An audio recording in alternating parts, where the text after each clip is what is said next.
Hey, listen to Wrestling Roundup on FreeFM, ArrowFM, and NPR. As always, I'm Grady, and live on Skype we got Josh. Hey! Money in the Bank. It's this weekend or Monday if you live in New Zealand. As always, that pre-warning that we do record this show before SmackDown airs, so there is some things that we don't know heading into this. So if we sound foolish, that's why. Definitely that's why, not because of anything else. But we do have we got about 4 championship matches and 2 big Money in the Bank contract matches to discuss. I'm going to leave it open to you, Josh. I'll open the door wide open and let you pick which of those 6 matches you want to kick off the show talking about with this week. I think we should get like the least consequential match out of the way, the tag team championship match. I saw that one coming, but AJ Styles and Omos defending their Raw Tag Team Championships against the Viking Raiders. Viking Raiders looked pretty hot coming into this feud, but I believe it was Eric taking a loss against Omos this week in Omos' singles debut on Raw, showing that it's going to be a pretty hard task to get past him. Yeah, Omos is definitely like in the position of being like the Diesel of this generation. And that's not necessarily a bad thing, because Kevin Nash ended up being one of the most popular wrestlers of all time. And he became world champion, so that would be one heck of a legacy to be able to live up to. Yeah, I think I'm pretty much like most people here. I don't see AJ and Omos losing the titles yet. But the Viking Raiders are like one of the few tag teams that I could see actually pulling it off. It's a bit strange for them to be, I guess, one of the first challengers coming in if they are just going to be taking the loss. I would have expected them to be a little bit later on, maybe, and, as you say, take the titles off of them. I think the combination of Styles and Omos is just so scary because not only is Omos this new monster that's in here and seems unstoppable on his own, if you somehow manage to get past him, standing on the other side of it is one of the best wrestlers the world has ever seen, AJ Styles. It's not like it's some slob on his tag team partner on the other side and, you've just got to beat the monster. You have to beat the monster and the best. Yeah. Which is why back in the day, HBK and Diesel held all the gold, because you had the best and a giant. So I definitely see this title ring going a little bit further, maybe the SummerSlam, at which point I could definitely see, assuming that one of the members hasn't won the Money in the Bank briefcase, I could definitely see RK Bro versus AJ Styles and Omos. And that's when I'd be like, okay, I could see the title changing here. Yeah, that's definitely a combination, I think, that could neutralize Omos and defeat AJ Styles, right? But we'll have to see how we get there and how we develop that Raw Tag Team division, especially, as you say, with the Money in the Bank ladder match dangling above our heads. One thing just to mention, the SmackDown Women's Championship has been pulled from Money in the Bank, the title match. It will be on SmackDown this week, so it will have already happened or just be happening as we're airing.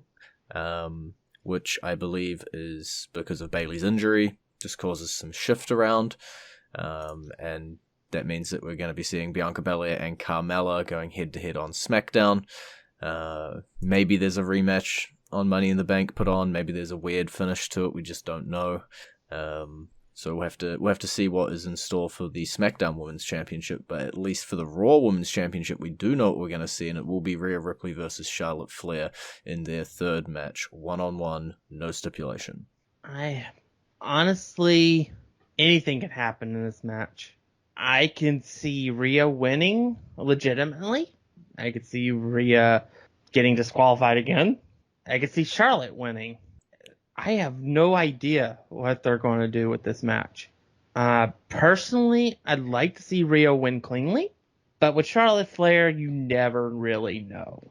Yeah, I think any other opponent, we wouldn't be sitting here having this conversation, right? We'd be sitting here going, Rhea Ripley's the young talent, the upstart, been pushing through as the champion, been doing well. she'd get her revenge on Charlotte for WrestleMania last year, and she'll move on to the next feud. But because that person standing across the ring from her is Charlotte Flair, it does start raising question marks, and we just don't know what we're going to end up getting. Yeah. And there's always the possibility that the briefcase comes into evolve in this match or afterwards as well, because the women's briefcase has had a history of not lasting very long. I believe only Carmel. I think Carmel's the only one that's lasted longer than a day.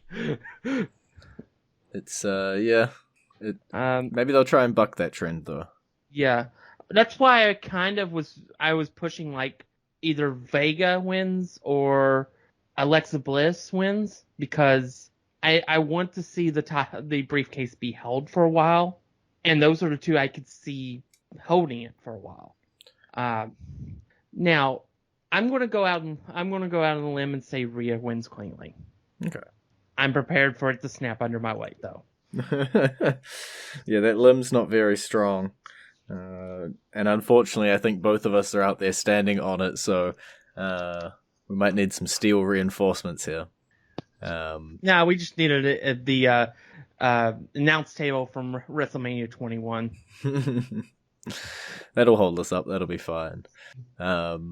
You did segue us there, so I am going to take it. The Women's Championship Money in the Bank ladder match.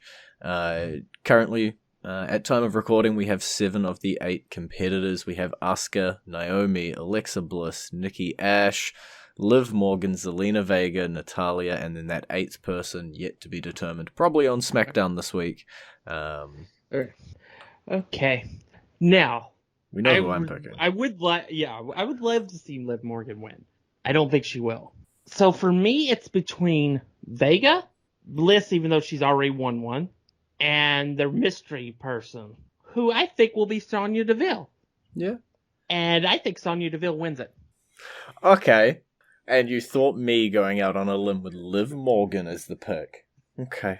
And then you come out here and you're like, Sonya Deville's going to be the 8th person and win it. You're crazier than me. If Sonya Deville is the 8th person, she's definitely winning. That would make no sense otherwise. Especially because she's a position of power. Well, you see, what might happen is that Sonya Deville might be person number 8, but Liv Morgan's going to beat her on her way to the top, because nothing's going to stop Liv Morgan from grabbing that briefcase. Well, there are a few things that could stop her. Like, say the briefcase just magically rises out of her reach. No, that could never happen. That definitely is nothing we haven't seen before in like 1999 or something. No, it's impossible. But yeah, I would, if I'm going, I would rank my favorites being Vega number 1 of the announced, Bliss number 2, and Nikki number 3. And then, obviously, as I said, if Sonya Deville does end up being the 4th, she immediately becomes my favorite. See, I'm not doing this hedging my bets thing. I'm putting all my eggs in one basket, but you did mention a name there that I think can't go unmentioned, and that is Nikki, who has undergone this little bit of a new character change. Picked up wins against Rhea, picked up wins against Charlotte Flair, and picked up a win again this week on Raw, when she went head-to-head with Alexa Bliss, Asuka, and Naomi in a Fatal 4-Way. So she's got the momentum on her side for sure. Yeah. I still think it would be best for the storyline and stuff if neither of them wins the briefcase.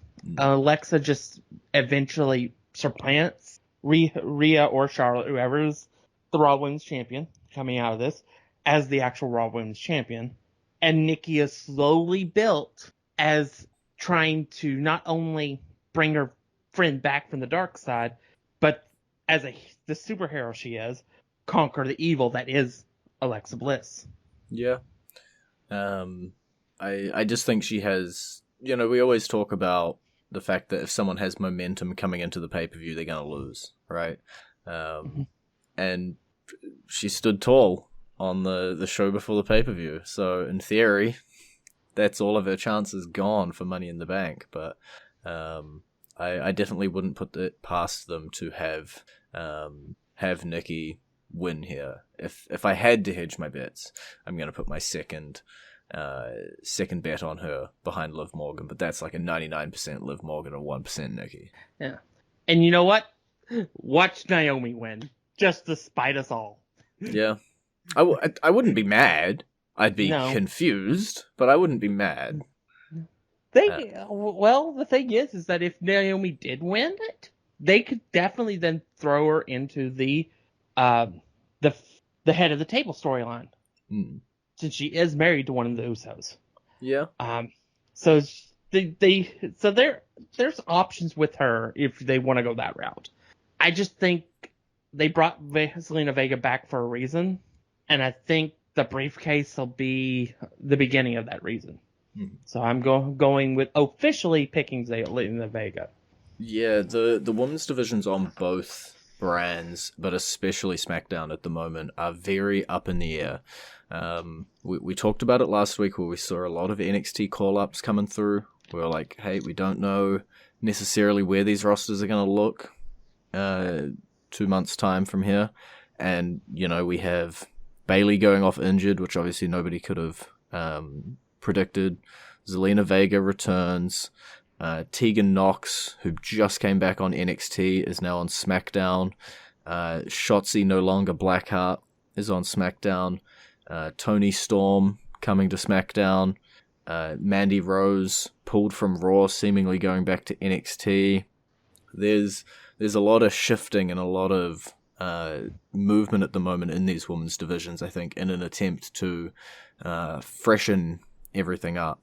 And so that still, for me, looms over top of this match and both titles is just, who's even going to be on each of the rosters a couple months from now in terms of storylines and where we can go with stuff. That's why I think, outside of my absolute belief that Liv Morgan is going to win, just sort of muddies the waters a little bit with everybody else. We are roughly halfway through the show and roughly halfway through the matches that will be on Money in the Bank, so it is time to go to our entrance theme this week. It is not Nikki, but it is one of the wrestlers who wrestles in a mask, not one of the Lucha Libre people either. It is Sheamus. Him and his broken nose will have his song played for you right about now.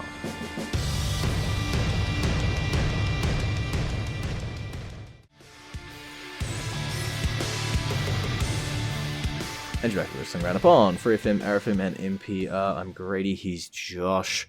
The reason we played Sheamus' entrance theme this week is that he got engaged. Congratulations goes out to Sheamus. And because he's an awesome superstar as well. Yeah, absolutely. But he's not on Money in the Bank at the moment, so he might get put on the pre-show with a United States title match, but means we can't talk about him for too much longer. We've got to move on. And we've got the WWE title, the Universal title, and the World Championship contract sitting in front of us. Which of those three do we want to hit up? The WWE Championship match. Bobby Lashley versus Kofi Kingston.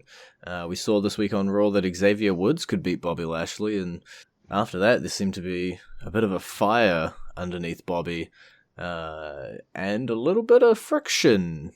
A little bit of heat between him and MVP, so we don't quite know what's going to be happening with them, but he's got a match this Sunday, or Monday if you're in New Zealand, against Kofi Kingston defending that WWE Championship. Well, if the match lasts longer than 8 seconds, we know Bobby Lashley wouldn't beat Brock Lesnar. I'm going to say this will be a very interesting match, especially with now Bobby Lashley losing his stack at MVP. Yeah, Xavier Woods getting probably the biggest win of his career on Monday. I kind of want to see them play with our hearts here and Kofi actually win the title, but then immediately lose it to whoever has the briefcase. Don't do that to me. That's an illegal maneuver. Oh, I'm gonna go even more illegal later. Oh God. Yeah, I don't know. It's so hard to get Bobby Brock out of your head, right? But as you say last week, that doesn't need the title. There's ways around it. There's things you can do. Do I see Kofi Mania 2 coming up here? He's pretty much come out of nowhere again. Or do I see the Hurt Business or what's left of it imploding? If you'd asked me last week, I would have said, no, these two are perfect together. There's no way they'll ever break up. If decisions are being made that I don't necessarily agree with about the future for some of these characters, and who knows? I cannot accurately begin to predict what's going to happen with MVP and Lashley. And I think if the title does change hands this weekend to Kofi Kingston, it will be at least in part due to MVP, or he will at least cop the blame. Yeah, I can definitely see that. Lashley's had a great run, regardless of whether it ends on Sunday or not. It's been a great run for him as champion. Definitely. He had too many title matches against Drew McIntyre, but that's neither here nor there. That could also become part of the match as well, because that stupid stipulation. Yeah. But yeah, I'm gonna go out on an extremely thin limb, and I'm going with Kofi Kingston winning the WWE Championship. Okay. This is after you've already fallen off your other limb. You sort of dusted yourself off, climbed up the tree, and went out on a thinner one. Yeah, and I'm propping it up with another one once we get to that match. Okay, you might need to buy life insurance, the amount you're going to be falling out of trees, okay? Yeah, I know. Take care, wear a helmet at least. Before we get to it, I'll draw that suspense out a little bit more. Let's talk about the Universal Championship. Let's leave the Money in the Bank on the back burner for now. Roman Reigns will be defending against Edge, 1-on-1. 2/3 of a WrestleMania rematch. We've seen Edge terrorize the Usos in the lead up to this match. This week on SmackDown, it's going to be Edge and the Mysterios versus Reigns and the Usos. Should be an amazing 6-man tag team match. And ultimately, the end destination of all of that is this 1v1 match here that we thought we were going to get at WrestleMania, but we're getting it Money in the Bank. Yeah. I think the Tribal Chief wins here again, because I have an idea for Edge that doesn't involve the title. Mm-hmm. There's a... Yeah. If you had told me 2 years ago that we could have the potential for Seth Rollins versus Edge at a major pay-per-view, I wouldn't have believed you, because Edge was retired, and I didn't expect him to come back, ever. So... And that is actually a match I'd like to see. A healthy Edge versus Seth Rollins. And Edge deserves a little bit of payback for what Seth did to him to get the authority reinstated, which they have been playing up in their interactions. So I want to see Edge versus Seth Rollins. The title does not need to be involved. Mm-hmm. So I'll say Reigns will retain. And that will also mean that I will not be picking Seth Rollins for the briefcase match. Yeah, I think for SummerSlam, at the very least, all roads do lead to Seth Rollins versus Edge. I would be very shocked if that was not a match we got to see at SummerSlam. In some combination, whether Seth Rollins is Mr. Money in the Bank heading into that, whether Reigns or Edge is champion, whatever happens between now and then, I still see that SummerSlam match being Seth Rollins versus Edge, 1-on-1, mano a mano. Mm-hmm. In terms of this match, though, I'm going to have to side with you. I don't like always doing it, but the Tribal Chief just has a few more options still available to him, and I think we're going to see a few of those come out, and SummerSlam will be an interesting one to see, who's going to stand against him. Our shows are starting to go back to live crowds now. I believe the SmackDown coming up around the time we air. First one back with live crowds, and then from then on, it's just full steam ahead. And that means I think anything that was being held back for live crowds or for that big pop we're going to start seeing them pretty hard and fast. Yeah. We also need to get Reigns to a year-long title reign. So I think we need to get him through SummerSlam and head towards whatever pay-per-view is after that. I couldn't tell you. It's not December, so it's not TLC. That's all I can guess. Yeah, it's just the obvious path, right? And 9 times out of 10, the obvious path is the correct path. Apparently, it's going to be Extreme Rules. There we go. So yeah, we'll see what ends up happening for Roman Reigns at SummerSlam, and then the follow-up of what happens to Roman Reigns at Extreme Rules. Many options are open for him, much as there are many options to win this Money in the Bank ladder match for the men. Ricochet, John Morrison, Riddle, Drew McIntyre, Big E, Kevin Owens, King Nakamura, and Seth Rollins. This has been like one of the Money in the Bank briefcase matches where I'm like, I just haven't had a solid. This is the guy I'm backing because they've all been doing so well. Riddle and Morrison killed it on Raw, and Riddle's been killing it. Period. The last month or so. The one person I don't want to win is Drew McIntyre. Not because I don't like him or anything. It's just it's just a case of it's been a year and a half and he's been on top. Mm-hmm. Let somebody else have the spotlight. I could see Nakamura winning, like a 5% chance of winning. I'm keeping track of the percentages now. I could see Owens winning, but my pick is Big E. You're going back to your original pick, the one that you said months ago. Yeah, I'm picking Big E, and I'm having him turn heel by cashing in on a newly crowned Kofi Kingston. I'm going to just ignore you, and I'm going to talk about my opinions for this match. I'm going to pretend like you just didn't say anything. You ended when you said Big E was going to win.